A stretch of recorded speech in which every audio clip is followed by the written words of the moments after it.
মাঝখান দিয়ে মাথা দিয়ে কাট করে শোন। লুট কাকে বলে দেখুন, মা মাটি মানুষের সরকারের লুট কাকে বলে চোখের সামনে শুধু দেখান যে নদীতে কি করেছে, নদীর মাঝখান দিয়ে এই গাড়িগুলো শুধু চেহারা দেখান, আর এই ব্রিজটাকে নিজেরাই ভেঙেছে, সারাইনি দিয়ে এখানে অস্থায়ী এই আন্দোলন করতে গিয়ে আমাদেরকে 14 জন জেল কাটিয়ে এবং আন্দোলন করতে গিয়ে এরা আমি যে 16 জন 14 জন জেল 16 জন কাটিয়ে ওই কাজ কর্মসূচিটা ওখানে লেবি 1000 টাকা করে একটা গাড়ি করতে সবচেয়ে বড় কথা ন্যাচারাল নদীর মাঝখান দিয়ে কি করেছেন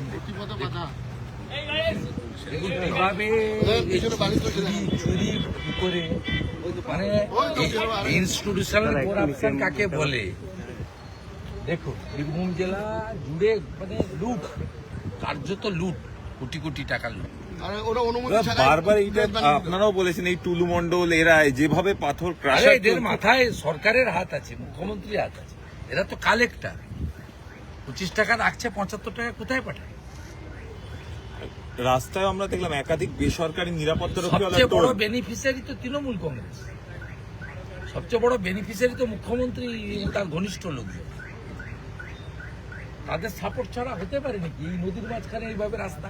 কখনো সম্ভব নেই। নিজেরাই ভাঙছে এক একটা করে ব্রিজ, আলাদা করে রাস্তা তৈরি করছে, করে সব বসিয়ে লুট করছে। এই জন্য বিজেপিকে আনুন, মে মাসে সব বন্ধ করে দেবো। মে মাসের 1 তারিখ থেকে কিছু বালি হয়েছে, এবার কি পাথর নিয়েও আপনারা অভিযোগ জানাবেন ইডির কাছে? বালি নিয়ে তো তদন্ত করছে, আছে, তদন্ত হচ্ছে, তাতে কি আছে? এর কি প্রমাণ রেখে করেনি? রাজ্য সরকারের ভূমিকা সবচেয়ে বড়। রাজ্য সরকারের ভূমি রাজস্ব দপ্তরের যে নকল ডিসিআর, সে আটকাবে কি করে? নকল ডিসিআর এবং সব এখানকার পুলিশরা একদম মানে আইসি লেভেলে, নিচুতলা পুলিশ পায় না, তারা লেফটে আছে। স্টেট গভর্নমেন্টের এবং গ্রিন ট্রাইব্যুনালের order violation, central pollution control বোর্ডের অর্ডার ভাইলেশন, একাধিক অর্ডার আছে, কার্যকর হয় না। আমরা ঠিক করবো, এই জন্য পরিবর্তন দরকার। একবারে এই মুহূর্তে যদি দেখা যায়, বিরোধী দলনেতা তিনি তিলপাড়া যে ব্যারেজ, সেই ব্যারেজের উপর দিয়ে যাচ্ছেন এবং সেখানেই কিন্তু তিনি গাড়ি দাঁড় করাবেন এবং গাড়ি দাঁড় করিয়ে গোটা যে পরিস্থিতি আমি একবার দেখাতে বলবো। রজনীকান্ত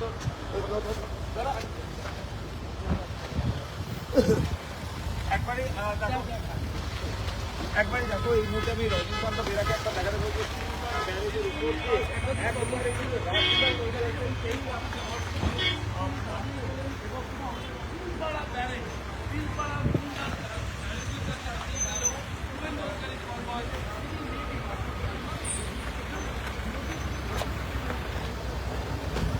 কাজটা খোলো তো।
চলো চলো।